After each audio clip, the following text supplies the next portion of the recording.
Vou gravar esta aula agora sobre a graça no pensamento de Lutero e dos reformadores. Introdução. A experiência religiosa de Lutero. A teologia de Lutero está fortemente impregnada de elementos derivados da sua própria experiência religiosa. A formação intelectual recebida, na qual se destaca o nominalismo, revelou-se logo insuficiente ao jovem monge agostiniano para pacificar a sua consciência e orientá-lo na exaustiva busca de um Deus misericordioso e agraciante.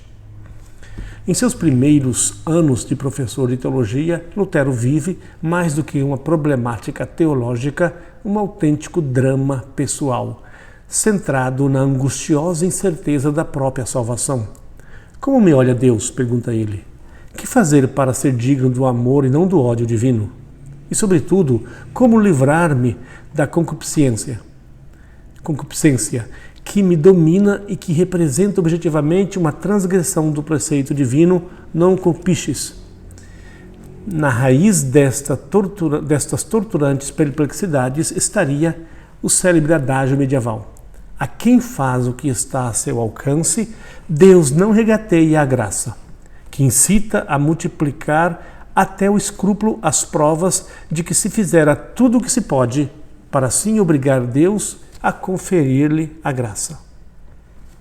Nem a teologia aprendida nas aulas, nem as práticas de mortificação a que se entregou até esgotar-se, nem os conselhos de seu diretor espiritual, São 16 horas. nem o recurso à confissão frequente conseguem aquietar o espírito do monge. A leitura da carta aos Romanos e a reviravolta decisiva aconteceu em 1513. E no correr de uma detida leitura à carta aos Romanos, produz-se uma reviravolta decisiva no pensamento de Lutero. A situação é crítica e Lutero compreende de imediato, por uma espécie de iluminação interior, o autêntico sentido da expressão paulina justiça de Deus. Tal expressão denota não a ação vingadora de um juiz que castiga, mas a iniciativa salvífica do Deus que reconcilia gratuitamente o pecador. Enquanto este continuar obstinando-se em procurar a salvação com a multiplicação insensata de atos e obras, continuará experimentando as angústias inúteis de se esforçar em vão por aniquilar o pecado indestrutível, a concupiscência, que o habita e o domina. Então, em Lutero, a questão-chave é esta: ou Deus ou o homem. Para Lutero, a alternativa não oferece dúvida. É preciso optar por Deus. Então, sola fides, sola graça, solo Cristo, solo Deus se tornam as afirmações básicas de Lutero. O catalisador desta revelação revolucionaria o texto Romanos 3,28. Pensamos que o homem é justificado pela fé sem as obras da lei, ao que Lutero acrescenta o adjetivo sola, para expressar mais categoricamente a exclusão das boas obras na consecução da justificação. A partir deste momento, a consciência, cegamente entregue às mãos de Deus, deixa de se sentir aterrada pela incapacidade de merecer a salvação, de paz interior e de confiança na misericórdia divina. Vou repetir. A partir deste momento, a consciência, cegamente entregue às mãos de Deus, deixa de se sentir aterrada pela incapacidade de merecer a salvação. Criou-se uma situação nova, caracterizada-se por um sentido de libertação, de paz interior e de confiança na misericórdia divina. A leitura de Santo Agostinho e dos místicos alemães flamengos confirmará Lutero no encontro de sua opção. Tanto aquele como estes, pensa ele, interpretaram Paulo como ele o faz agora. À luz desta nova compreensão da mensagem paulina, é preciso introduzir todos os elementos, é preciso retraduzir todos os elementos da experiência religiosa do pecado e da graça: concupiscência, liberdade, fé, justificação, santificação e obras. Lutero tem uma nova compreensão de todas essas palavras. Quanto à concupiscência, identificada segundo se viu mais acima com o pecado original, não há dúvida de que está tão arraigada no interior do homem caído que nada pode extirpá-la, nem as boas obras, nem os sacramentos.